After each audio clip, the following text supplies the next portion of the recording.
We are just waiting on Facebook. Okay, here we go. Hey, what's up? It's me, Awesome Alley. And I'm Raisa, and welcome back to day 26 of 90 Days to Becoming an Awesome Person. Whoop, Whoop, whoop. whoop. Okay, so we're going to always start off with our quote of the day. Yes, today's quote of the day is by Bob Proctor. He said, "Thoughts are things. If you can see it in your mind, you can hold it in your hand." I'm going to say that again. It's by Bob Proctor. He said, "Thoughts become things. If you can see it in your mind, you can hold it in your hand." All right, Raisa, thoughts, comments, perspective on this? Okay, Allie, I think the part I'm going to tackle on this quote is the visualization aspect. He's saying if you can see it in your mind, you can hold it in your hand. Like, what does it mean to really have an imagination of what you want? I think when we tend to look at our goals and then we have a lot of, we look at our goals and then we have a lot of, just thoughts or just a lot of resources around, right? And we tend to forget that we have an imagination of our own. We always look at, okay, well, I want money and I want this and, and I want this specific thing for a family member. And while it's all good and it is so, so good, right?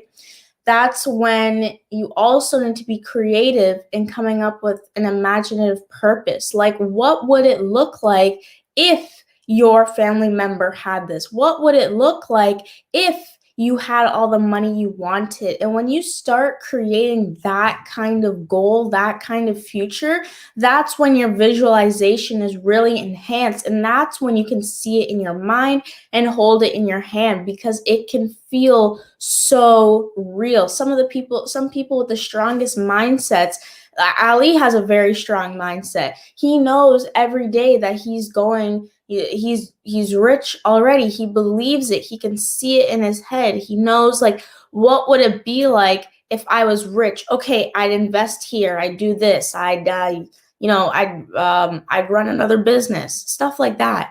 So that's where I could really see the visualization aspect coming in. And Shabak Apparel's here, and we have two guests on Facebook. So good comment morning. and say hi yeah, to us. Good morning. Join in on the conversation. Tell us how you're doing. Tell us good morning. How's the journey for you? Last 2 days got the yawns in the morning, but that is okay. So my perspective on this, your thoughts become things. If you can see it in your mind, you can hold it in your hand. For those who missed the quote, I like how it's, if you see it in your mind, I'm going to also tackle that part. If you can see it in your mind, you can hold it in your hand. Now, I want to go on something that you said about adding purpose when you're visualizing, adding, like, not just the materialistic aspect of it, but the experience that would follow. And I think that's the most important part. It's okay to have materialistic goals and dreams, not goals, no, not goals, desires, I should say, desires. It's great to have those. Like, I'm 100% for that. I don't think there's nothing wrong with it. I don't think it's being an egotistical. As long as you're doing it for yourself and not to flash others or to put others down as you have it, that's 100% okay. But if you're getting those for a reason that is to put others down, to make yourself seem higher and better than someone, then the purpose and visualizational aspect of that weakens, because the universe never wants things to be out of balance. Okay, it will make it a little bit more difficult for you to get that if you're trying to do it in that way. But the thing that I wanted to touch on this is, when, let's say you want to get a car, right? Let's say it's a brand new Lamborghini.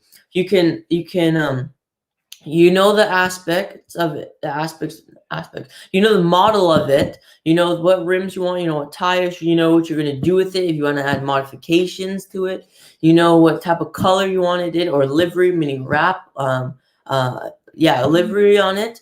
If you want it to be a V8, V12, whatever it might be, it's very specific with it. What the interior is going to look like. You go on the website, you do those, like, virtual tours now of inside the car, and then you put that in your mind, and now you pretend, you go downstairs sometimes and you pretend you're driving it, right?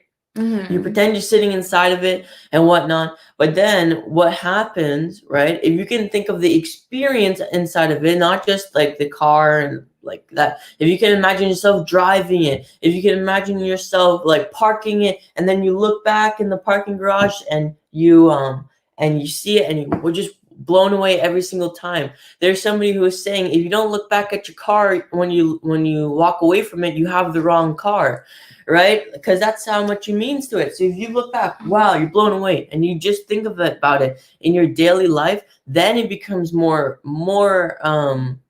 strong. Your visualization towards it grows and it builds on top of that until the point where you can have it in your hand. And the one thing I want to caution you here is while visualization is fantastic, you can visualize for your entire life, but if you don't take some sort of action towards it, your stuff will not come towards you, okay? Like if you want that car, right? You need a big source of income to be able to pay for it, right? You could put up your house and mortgage it, but you put yourself in debt, and that's not great. You want to be able to have that and live a lifestyle that car brings along with it. Okay, so you want to be able to have a stable income in order to do that. So as you continue to grow and visualize towards that car, you also have to grow in the real world as you go with it. But it might just be a little bit easier to do so. First, you do your first steps, and then the universe will take over and help you out along the journey towards the end. All right, so that's what I had to say on that. Raisa, what is our tip for today? All right, so our tip for today is declutter, but do it online. Free up storage, trash emails, delete stuff you don't use or no longer need. And honestly, because we are on our technological devices every single day, your phone, your laptop, TV, whatever, it is actually really, really good to do this decluttering, right? Because I think my mom was telling me about it yesterday. She was saying physical work is very draining on the body, but it's what mental drain. It's the things that mentally drain you that really cause some of those problems. So just take a moment to declutter and take that time so you can free up your space online and, feel good about yourself doing it. I remember I was talking to somebody yesterday about emails or something. I was doing some calls and I asked them, hey, did you see this email? And they're like, you know what? I only check my emails on the weekends. And I found that very interesting. Now thinking about the decluttering bit, I was like, wow, that could be very effective for them. They just check it all one day. They go through it, they delete it, and then they don't have to look at that number of like 27,000 emails continuing to grow. Our mom at one point, I think, had almost 10,000. Like that's the biggest number that I've ever seen on like the Apple phone. On a phone, right? And she's wondering, I don't know why we don't have any storage. And then there's 10,000 emails. Just that number just never stopped growing. So declutter. That's our tip and quote for today. Bob Proctor, thoughts become things. If you can see it in your mind, you can hold it in your hand. Tip for the day is to declutter your online space in order to live a little bit more mentally clear. All right, Raisa. This was presented by APSO. Awesome people. Shaping our world. Remember, you are awesome. And you can make the world a better place. Bye.